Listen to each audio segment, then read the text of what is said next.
desde 2000, quando a Companhia Etc. ela foi fundada, que a gente vem tendo alguns processos para se chegar a alguns resultados artísticos.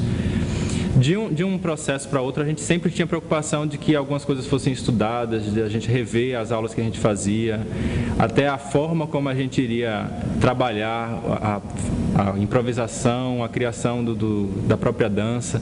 Isso tudo num processo que ia continuando, desde da escolha do tema, de como ia trabalhar a técnica, até o resultado final do espetáculo, que era quando ia trabalhar as outras linguagens, com iluminação, figurino. Então, a pesquisa chega na etc. depois de um processo que a gente veio acompanhando, e a gente chega hoje a uma conclusão de que é necessário, sim, a gente meio que se deter durante algum tempo, ou pelo menos em paralelo com essas criações artísticas, focos mais específicos de pesquisa. E é assim que a Companhia etc. hoje vê e encara a forma de trabalhar em dança hoje.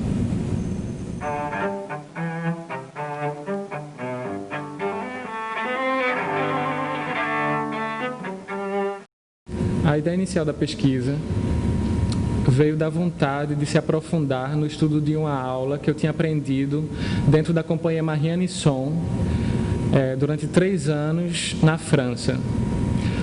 Como a aula ainda era uma técnica, o estudo de técnicas para a construção de uma aula, na verdade, algumas abordagens com relação ao corpo e ao movimento ficaram em abertas. E uma das que me interessou foi o aprofundamento no estudo do esqueleto humano, dos ossos. Daí veio a primeira ideia inicial da pesquisa, que era intitulada Ossos, e que a gente enviou para o edital do Rumos Itaú Cultural Dança 2006-2007. A partir daí, nós fomos pré-selecionados no projeto e tivemos a oportunidade de participar do laboratório de criação com alguns profissionais da dança. Nesse laboratório, o foco do estudo era a dramaturgia do corpo, o que nos ajudou bastante, o que contribuiu bastante para a nossa pesquisa. Por quê? Porque nós conseguimos perceber que o estudo dos ossos se refletia na pele. Por isso, a pesquisa enviada para o Prêmio Klaus Viana de Dança, o qual nós fomos contemplados, se chama Pele e Ossos.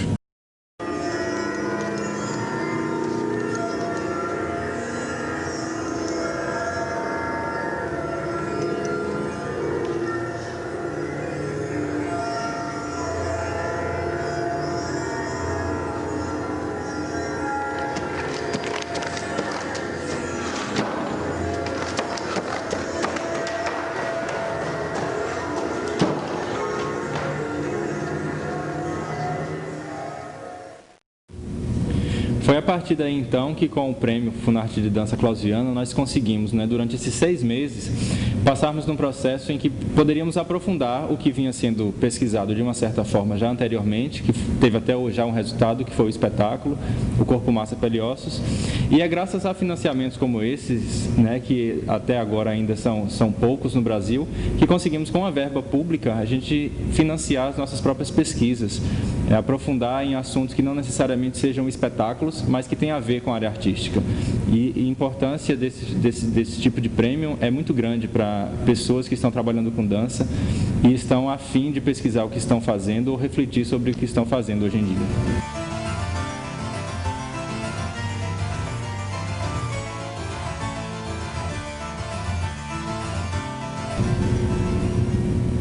A partir dessas primeiras experiências que a gente teve com o que seria necessariamente essa sensação de dançar com os ossos, foi que surgiu o problema da nossa pesquisa. Se esse dançar com os ossos, ele realmente refletia exteriormente, no corpo da gente. Será que quem estava assistindo a gente, vendo a gente dançar, ou vendo a gente fazer uma aula com esse foco, né, nos ossos, nas articulações, isso seria realmente visível. E é a partir desse foco, desse ponto, que a pesquisa começa a se desenvolver, e a gente passou esses 6 meses desenvolvendo a partir desse ponto. Quando a gente começou esse processo de pesquisa, a gente não tinha ainda definido uma metodologia, uma forma de como chegar aos resultados que a gente estava procurando ou de responder às perguntas que nós tínhamos na nossa cabeça, né? Nossas indagações.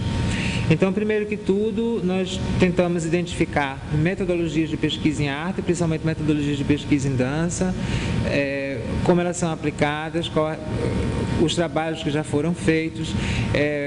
Fizemos uma pesquisa também para saber que tipos de pesquisa existem em dança aplicadas a técnicas de treinamento, a pedagogia, a dança como arte, filosofias que abordam o corpo, enfim, toda uma gama de pesquisa sobre dança e o corpo, até mesmo para a gente ter uma visão geral do onde e que terreno a gente estava pisando.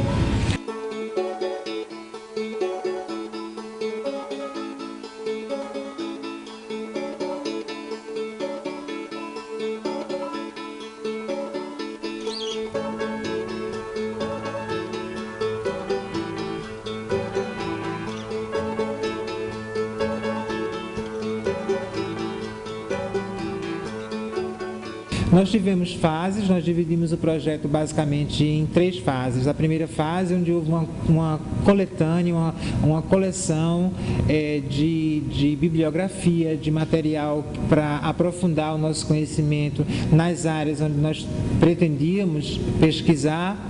Então, eu dei aula de anatomia para o grupo.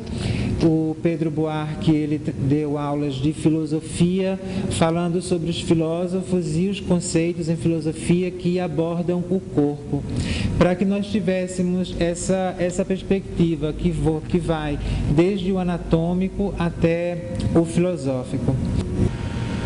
Com esse percurso todo, uma coisa ficou muito clara. Nem mesmo a filosofia ou as ciências qualitativas que nós temos à mão estão realmente preparadas para ter uma visão epistemológica realmente segura sobre o processo criativo, não uma visão apenas psicológica, de um psicólogo que vê a evolução da criança na experimentação, né? Do processo criativo como uma forma mesmo de inteligência, mas do processo criativo como um brotar cultural, originário, como uma poiesis propriamente dita, como entendia Platão e como desenvolveu muito bem Aristóteles.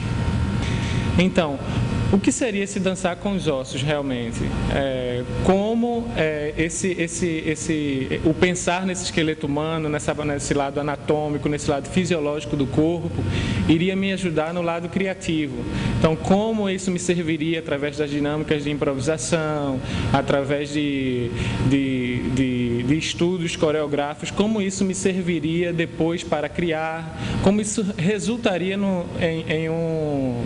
em uma criação, em uma concepção de um espetáculo ou de coreografia. Para mim hoje tem uma coisa que fica muito evidente, depois desses 6 meses analisando e pesquisando nessa área, que é a sua área pedagógica, a área de ensino da dança, a forma como você trabalha nessa relação aluno-professor, isso vai refletir consequentemente na sua forma de criar, na sua forma de lidar com direção, com coreografia, com bailarino, com intérprete, seja lá qual for essa equipe que você escolha para trabalhar. Essa relação, para mim, hoje ela é extremamente unida. Não dá para pensar apenas em pedagogia, no ensino da dança, em aulas de dança, achando que isso não vai se refletir na criação. Isso é consequência uma da outra. Porque no caso do bailarino, ele não é só o corpo atleta. Ele é o corpo atleta, mais o corpo que pensa, o corpo que significa, o corpo que sente, e tudo isso vai interferir no seu processo criativo.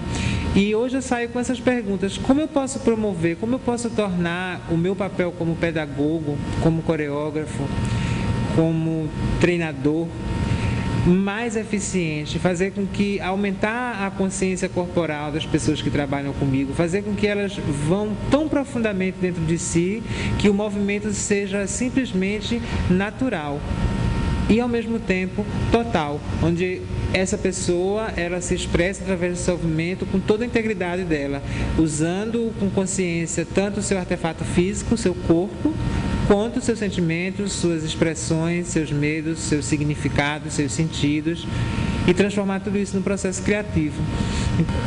Essa dificuldade de estabelecer metodologias, dado o curto prazo de tempo, dificultou um pouco o longo e o alcance que nós poderíamos ter.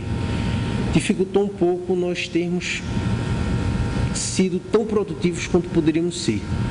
Se bem que, sendo realmente crítico em relação a isso, acho que talvez em 20 anos nós realmente teríamos tirado todos os frutos dessa árvore.